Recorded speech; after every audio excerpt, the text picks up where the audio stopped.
Señoras Fortín. En el episodio anterior de Señoras Fortín. Señoras Fortín. Una de las creencias, ¿no? La vida y las circunstancias me llevaron a casarme y no creían que era real. Mi esposo también trabaja, pero a mí me gusta generar mi economía. Por ejemplo, decidí dedicarme a dar clases de yoga y que para la mayor parte de mi entorno era como de Irene, si estabas aquí y bajaste, ¿no? Significa que porque Irene no tenga hijos, diga, ay, no, pues no me voy a juntar con ella porque tiene sus cosas muy hermosas. Señoras Fortín. Creo que ahorita, como lo decías, del cuerpo es que es todo, ¿no? Yo creo que cuando una mujer en general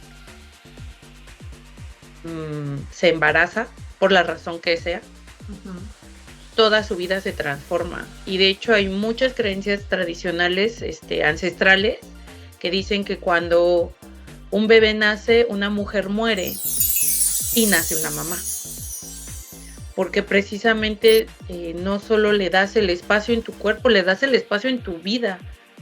Sí, porque pase lo que pase, y yo creo que no en todos los casos, pero en la mayoría, la mamá es la que siempre está ahí, pase lo que pase. Y ahorita que mencionabas inclusive esta parte de la maternidad, de tú cómo la viste, y yo lo he reflexionado muchas veces, ¿no? Las maternidades como yo las vi en mi familia por parte de mi lado materno, fueron maternidades no tan deseadas. Entonces eso refleja también mucho esa frustración, ¿no? El hecho de que todavía me digan hace unos meses, no, pero sí es bien dificilísimo y no, pero te vas a arrepentir de no tener un hijo. Y yo, no te escucho tan convencida de lo que me dices, ¿no? Entonces, o de ver como una mujer, en el caso de mi mamá, ¿no? Como tuvo que dejar muchísimas cosas de lado al ser mamá, ¿no? Al ser mamá, que en su momento les decían, ya te casaste, ya es para que tengas hijos, y ahora lo entiendo más desde el punto de vista de que lo hemos hablado, pero también me doy cuenta del por qué ahora llego yo a decir, no, gracias, ¿no? Entonces, ¿qué tan dispuesta está uno a renunciar a renunciar a lo que es para transformarse a otra cosa? Y que tú lo dices, ¿no? Tú lo viste, tú siempre lo quisiste, tú siempre lo planeaste, y pues hay veces que no se planea, hay veces que sí se planea, pero hay también esos momentos en los que se pone uno a reflexionar en esas creencias y dice, ahorita que decías yo, pues sí, las maternidades que yo vi no fueron maternidades felices, fueron maternidades de circunstancia, no fueron maternidades deseadas. O como decías de tu abuela, ¿no? O sea, tanto de la abuela materna, mi abuela materna no era como que tráiganme a los nietos hasta la fecha.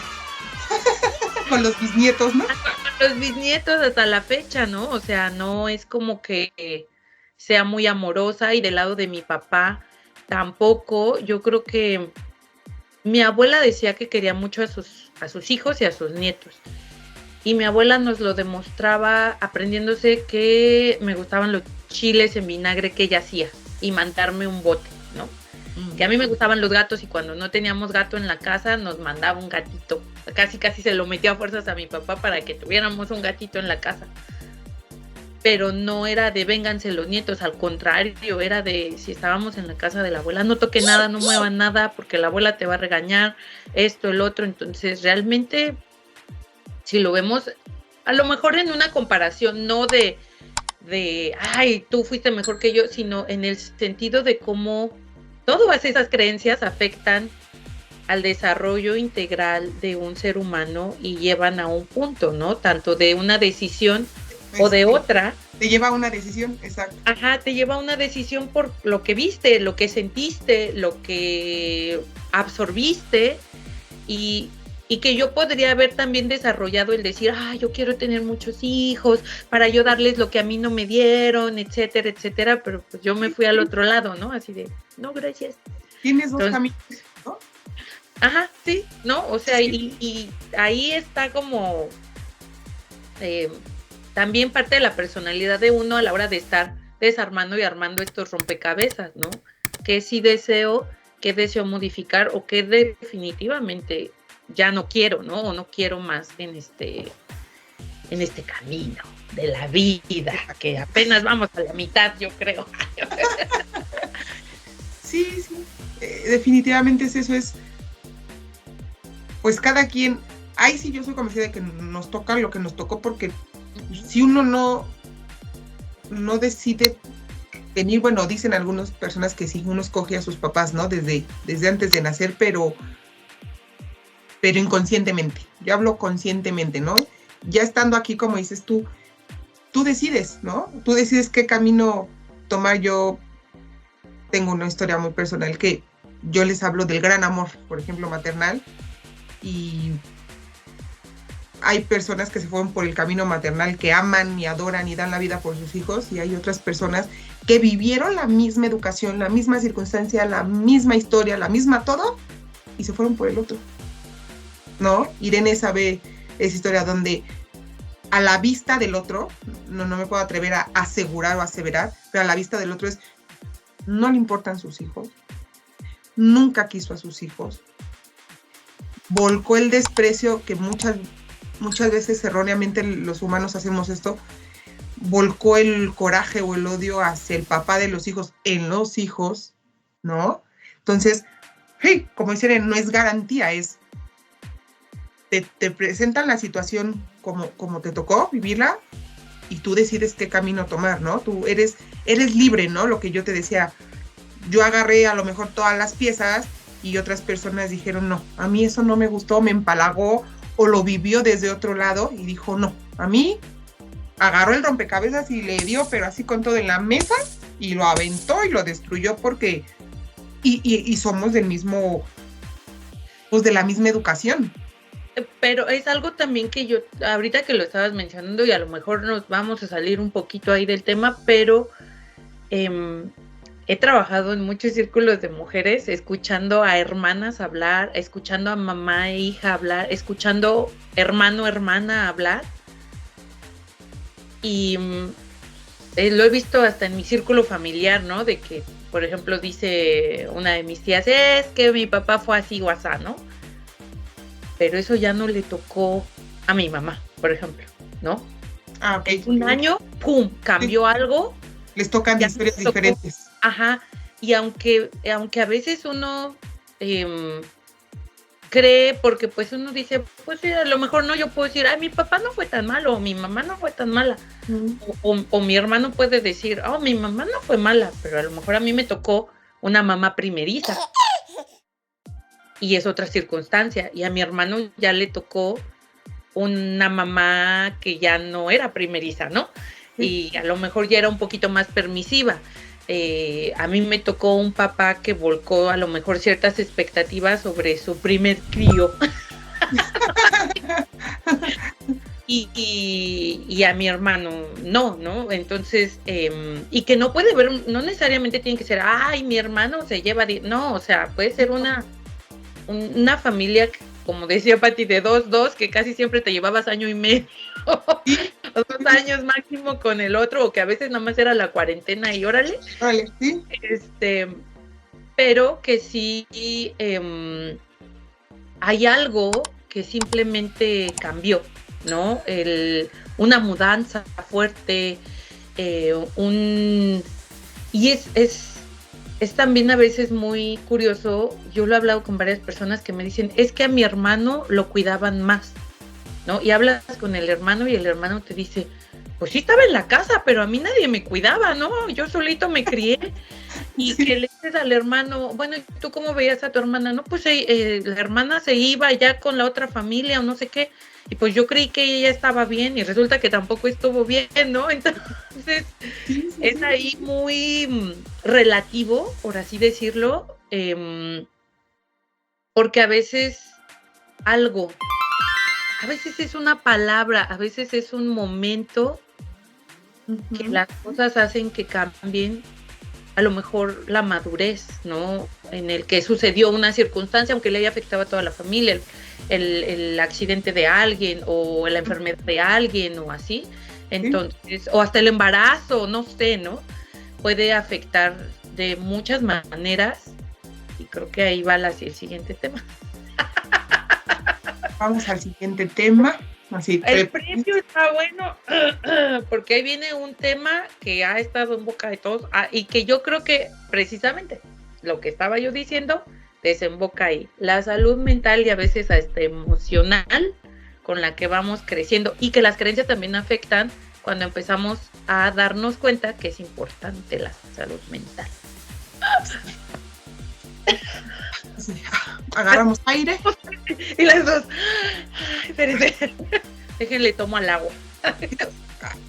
Mientras Irene toma agua y regresa en sí, yo les comparto un poco. Creo que se ha vuelto un tema de moda, hasta de moda, ¿no? La salud emocional o salud mental. Pero creo que de moda es el mencionarlo, no el que... Bueno, a veces algunos sí se inventan, ¿no? que tienen problemas o trastornos, pero creo que se ha vuelto de moda porque ya lo hablamos más, porque ya se habla más, porque ya se dice más, porque ya es más visible, porque quizá creo que la coyuntura fue la pandemia, ¿no? Creo que ahí fue cuando empezaron como a brotar, es como cuando te duele la cabeza y te tomas una pastilla y tapas el dolor de cabeza, ¿no? Y luego te duele la muela y te tomas algo, vas tapando hasta que explota tu cuerpo y ya cuando vas al hospital te encuentran un sinfín de cosas. Entonces creo que así fue, o sea, creo que la sociedad es como un cuerpo humano en donde tuvo que juntarse todo eso hasta lo último, como digamos la gota que derramó el vaso que fue la pandemia, y fue donde brotó todo, ¿no? O brotaron todos. Digo brotaron todos porque yo ya estaba... A detalle voy a entrar más adelante cuando sea el episodio, pero yo ya estaba en ese lado, ¿no? De la sociedad. ¿Qué pasa con la salud emocional y mental en mi familia? Yo recuerdo, son recuerdos, algunos son muy vívidos. Yo recuerdo que decían, por ejemplo, tu tía fulanita. ¿Quién? La que tiene una hija, la que está malita. ¿Cuál?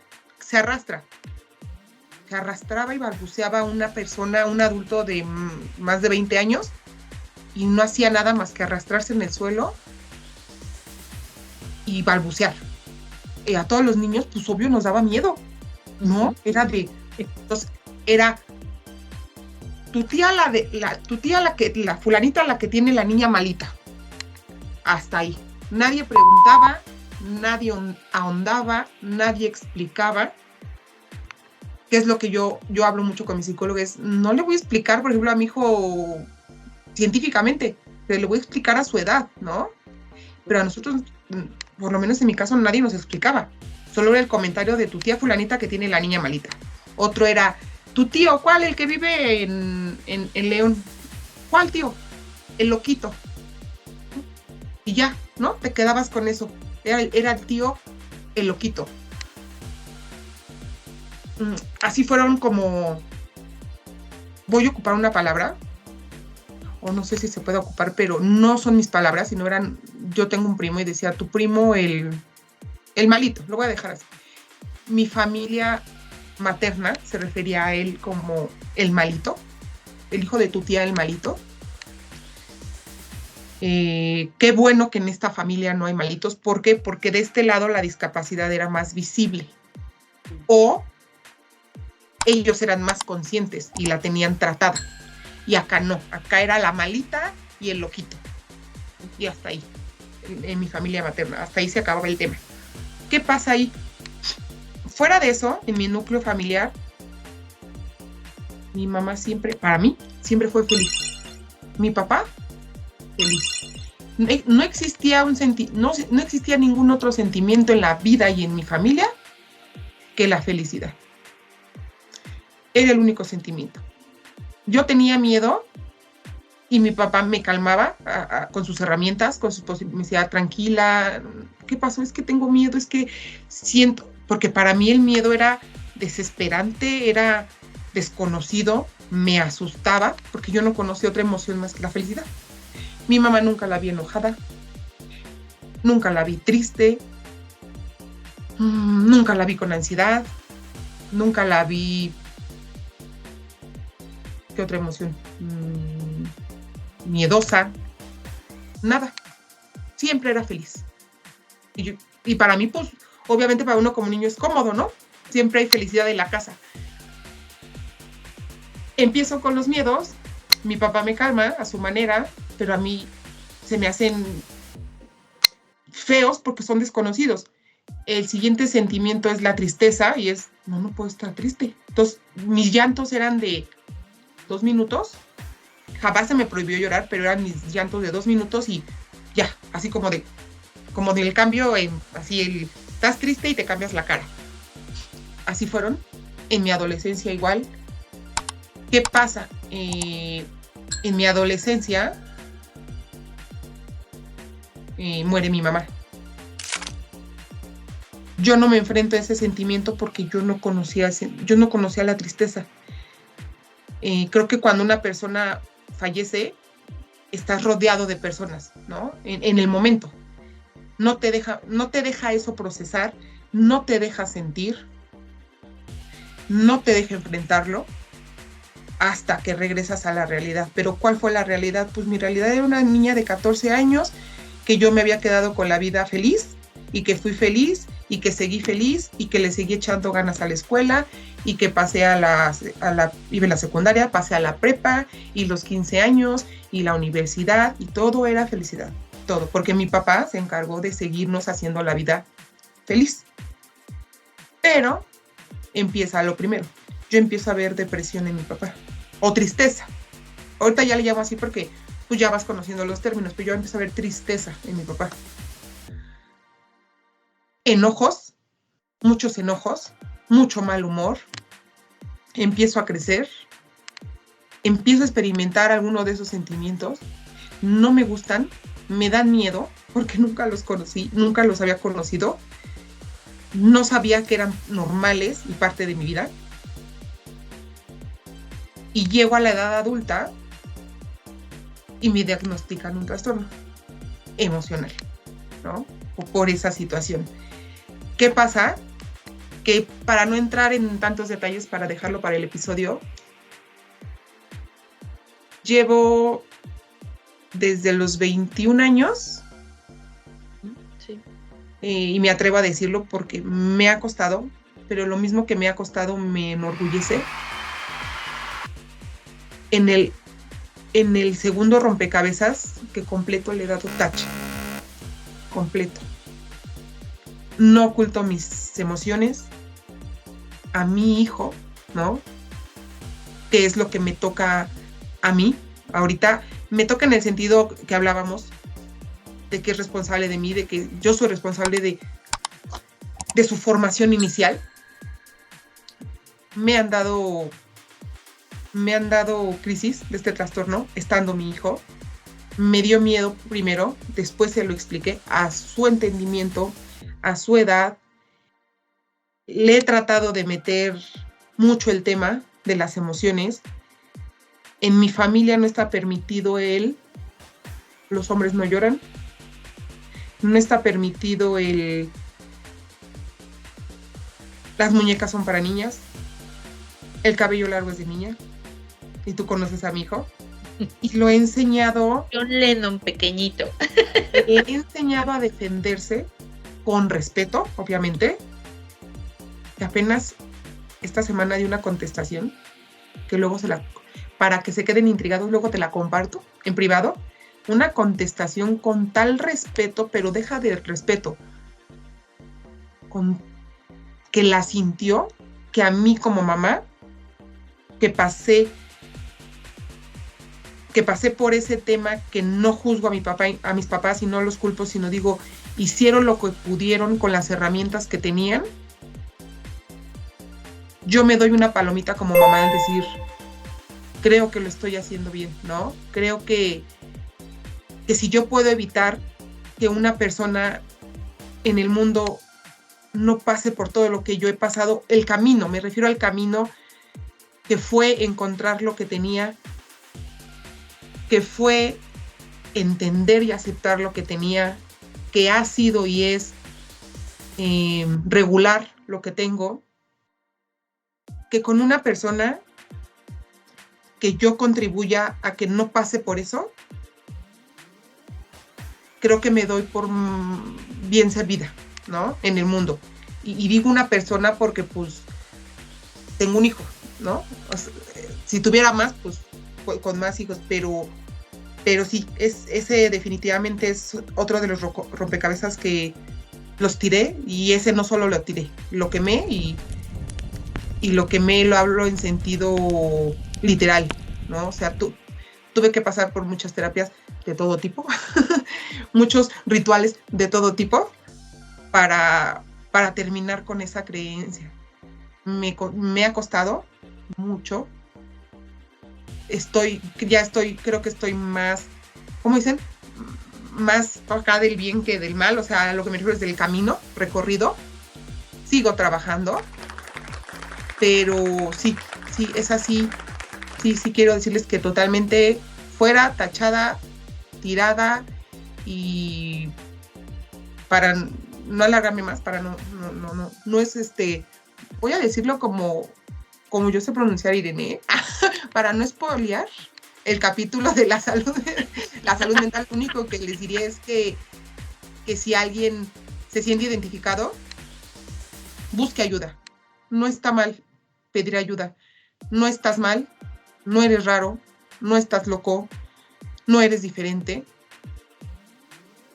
Simplemente tienes un trastorno, ¿no? Que es como si tuvieras, a mí me lo explica la psicóloga y me gusta es como si tuvieras una diabetes y tienes que tomar medicamento toda tu vida, ¿no? En los trastornos puede que sea toda la vida, puede que no, depende, y es el manejo que den los especialistas, pero eres así, eres tan normal como cualquier otra persona, y es bueno pedir ayuda, no solo profesional, también hacerte una red de apoyo y pedir ayuda a tus amigas, a tus hermanos, a tus papás, a tus conocidos, con quien tú sepas que tienes esa confianza de pedirla, ¿no? Entonces, ese sería como mi consejo, y para darle paso a Irene a cómo se trataba cómo se trató la salud mental en tu familia.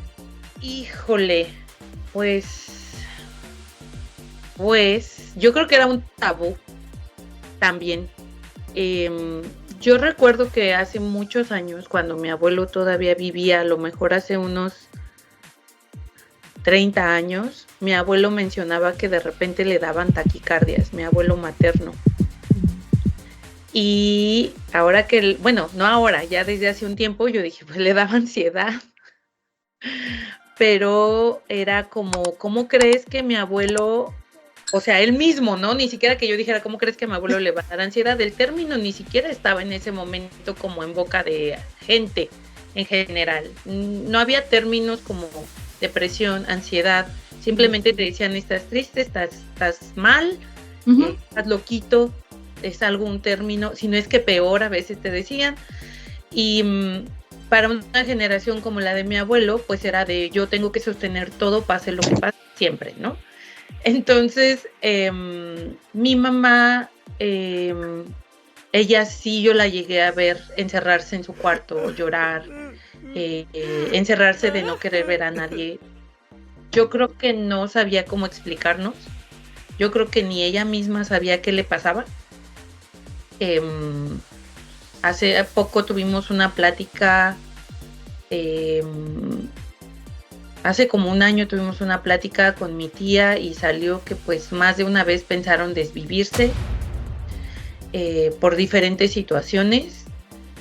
También me pareció muy curioso porque no es algo que le pasara a una, le pasó yo creo que a casi todas mis tías, en algún momento pensar hacerlo, y de diferentes formas, o sea, de esas veces que tu mente se dispara y ya hasta lo estás planeando, ¿no? Porque sucede, o sea, hay veces que a mí me dicen, es que a ti no te pasa, y eso lo vamos a seguir ondeando en un capítulo en específico, porque yo la primera vez que sentí ansiedad fue cuando estaba en la vocacional y tampoco sabía lo que era. A mí se me tachó mucho tiempo de que yo era muy enojona, de que era muy explosiva, y tampoco a veces se me permitía expresar muchas cosas por lo mismo, ¿no? No era que no pudiera estar triste, no era que no pudiera estar enojada, pero era así como que trátenla con pincitas porque explota. Sí. En el tiempo me di cuenta del por qué yo desarrollé ese como sentido de injusticia y de tender a hablar inclusive más fuerte, etcétera. Pero sí me di cuenta de que era tabú. Cuando a mi mamá la medicaron en algún punto, después de buscar muchas cosas, que yo creo que eso a mí me ayudó después a entender muchas cosas que me estaban pasando a mí.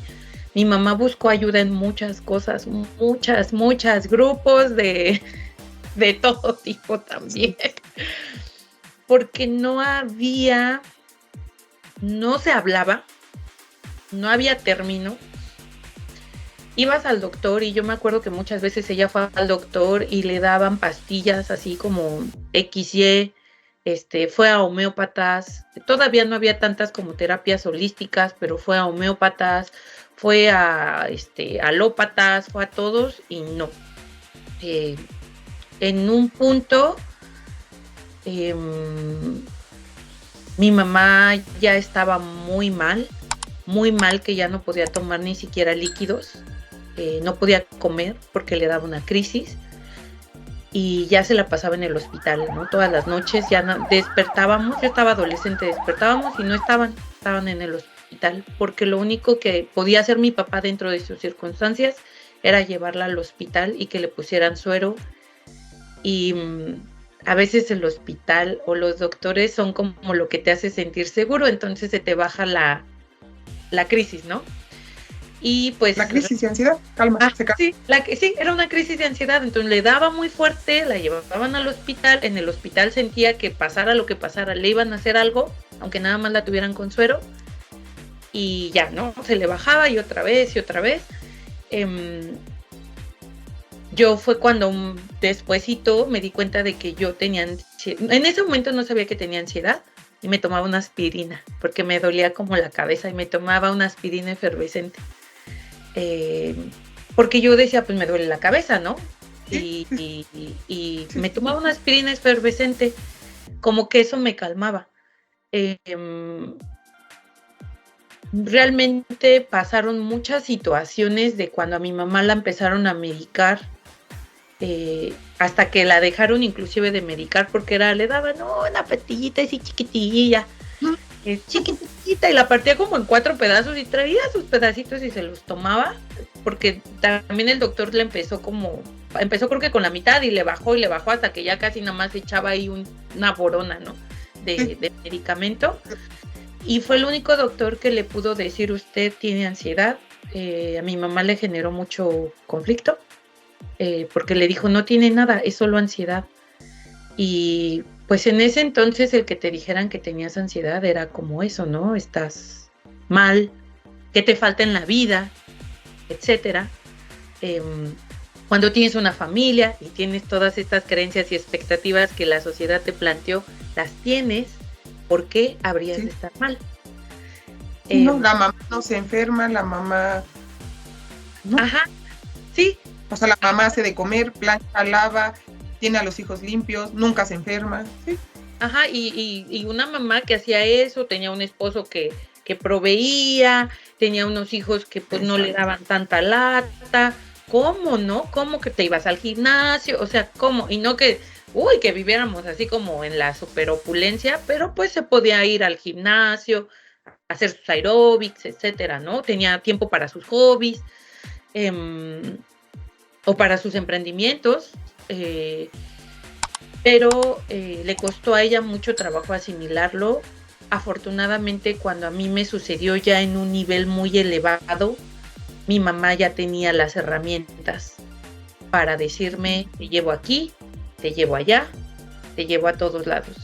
Yo no estoy diagnosticada como tal con nada, yo me he ido por otras alternativas, soy muy, a veces hasta me caigo gorda, la verdad. El año pasado que estaba deprimida, fue como, pues no sé cómo le voy a hacer, pero de aquí salgo. O sea, fue...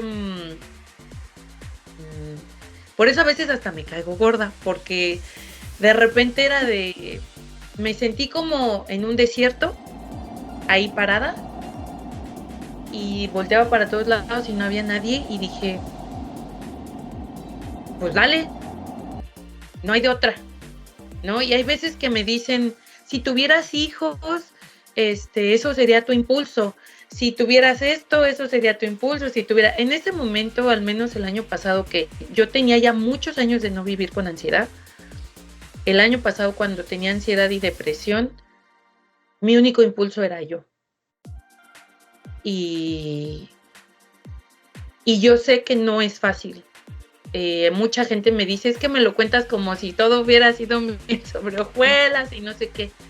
Me he dado de topes, me he arrastrado, he llorado, he gritado, he sacado todo, he pasado por rituales, no rituales, revolcadas.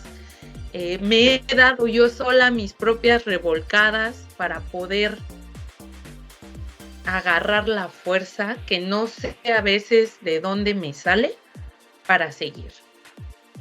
Porque les puedo comentar que el año pasado llegó un punto, a principios del año pasado, por estas fechas, en el que yo sentía que ya no la contaba. Y yo ya no la quería contar. Entonces, es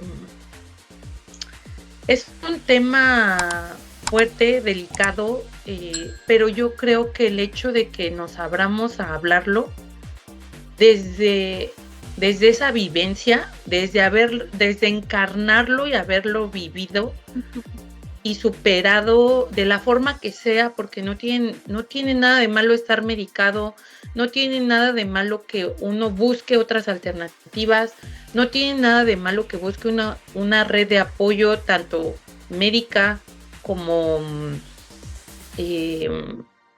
familiar, de amistades.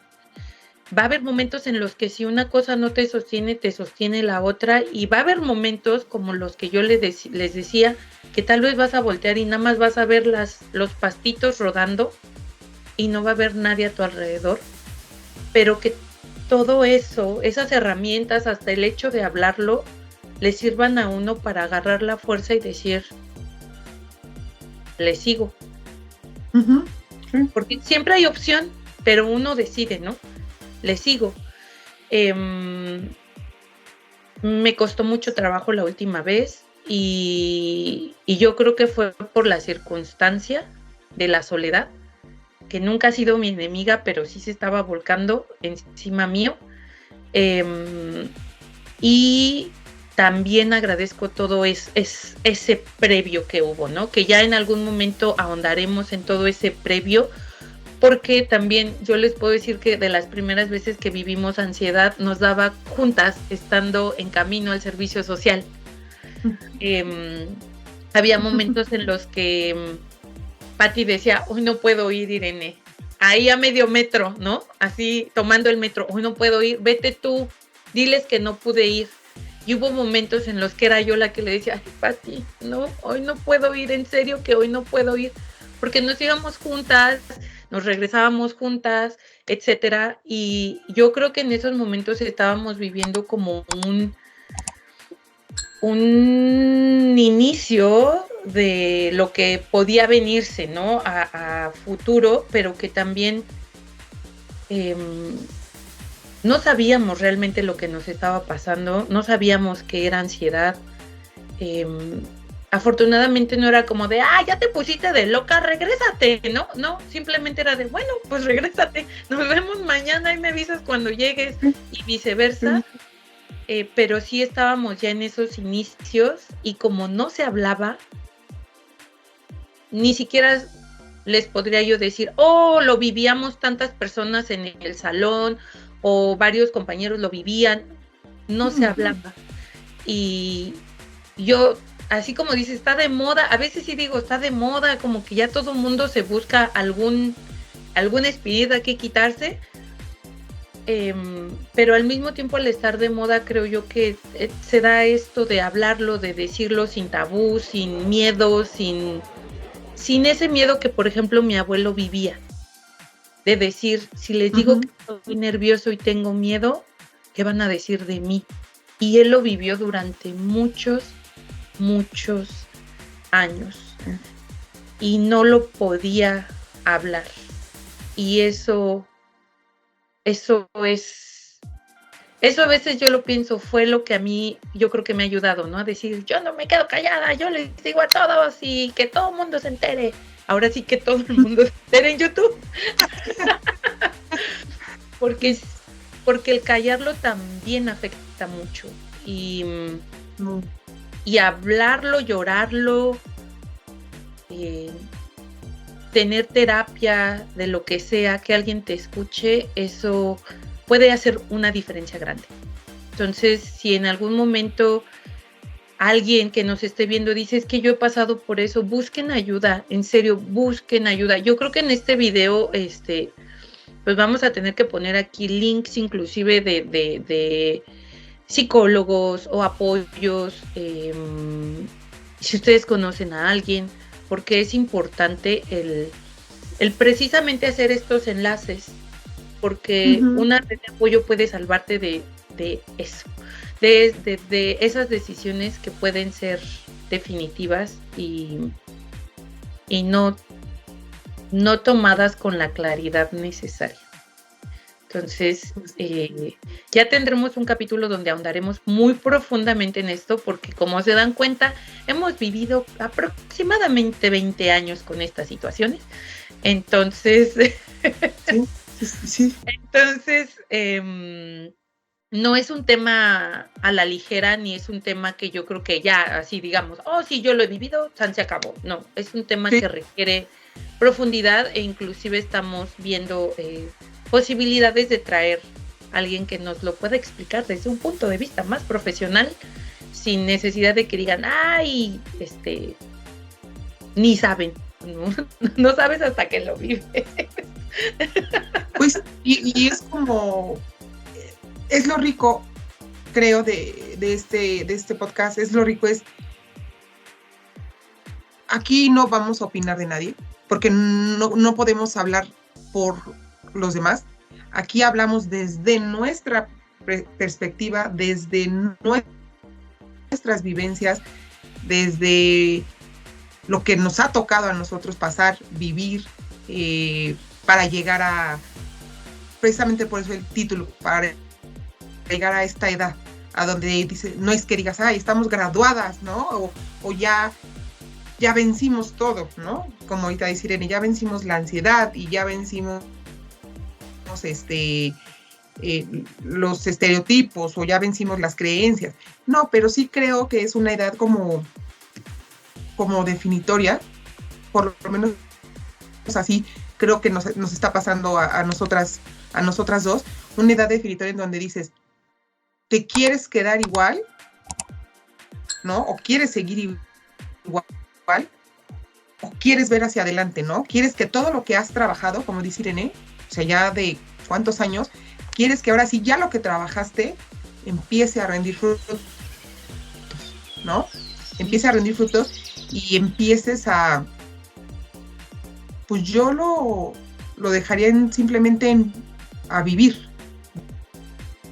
bien, bonito, ¿no? No que no hayamos vivido, no que no hayamos disfrutado, disfrutamos en su momento, vivimos en su momento, pero ya hay que empezar a vivir bonito, bien, consciente, sin máscaras, sin estereotipos, sin falsas personalidades en redes sociales, sin falsos, hoy estoy muy bien, hoy amanecí muy bien, hoy vengo con todo, ¿no? Que también hay días así, ¿no? Claro que sí, hay días súper guau, súper felices. yo les quiero comentar en uno de los episodios anteriores, Irene lo sabe, estaba yo muy mal, o sea, dije, de verdad hasta le iba a decir, no, hoy no, por favor, hoy estoy muy bien, estoy tranquila, estoy en paz, ¿no? Pero así es la vida, es simplemente mostrarles eso, cómo es la vida desde nuestra perspectiva, para que si ustedes se sienten identificadas o identificados, sepan que no son los únicos, ¿no? Sepan que no están solos, como también nosotros en algún momento necesitamos saber eso, que no éramos las únicas y que no estábamos solas, ¿no? Entonces, y que a lo mejor en ese momento hubiéramos querido un apoyo, ¿no? De este tipo o de otro, de algún familiar, de algún amigo, pero creo que hay que empezar a usar, como dicen, las redes sociales para lo que se deben de usar, ¿no? Para brindar el apoyo, les brindamos la empatía, les brindamos también si nos quieren escribir en nuestras redes sociales, bienvenidos.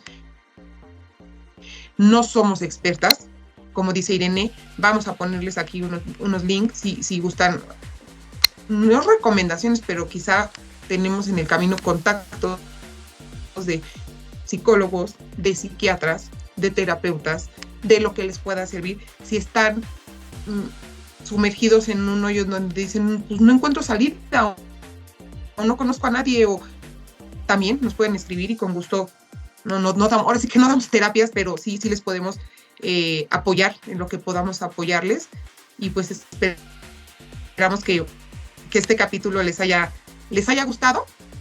Más adelante vendrán los episodios por separado de cada tema, y van a ver que esto va a seguir creciendo.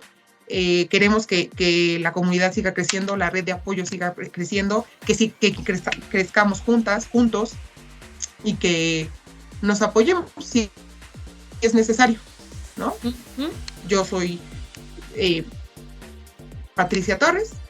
Espero que les haya gustado este programa. Se me fue el avión. Aquí pónganme otro avión. Se me fue el avión. Soy mamá. Ando en muchas cosas en mi cabeza, pero esa era la idea, que espero que les haya gustado el programa de hoy. Y pues nos vemos en el próximo episodio. Yo soy Irene García y muchísimas gracias a todos los que han estado comentando, viéndonos. Y sí, esperamos les haya gustado mucho este capítulo. Quédense para las siguientes semanas. Yo fui Irene, nos vemos en el siguiente. Gracias, Pati, nos vemos. Bye. Cuídate, besos. Adiós. Señoras Fortín.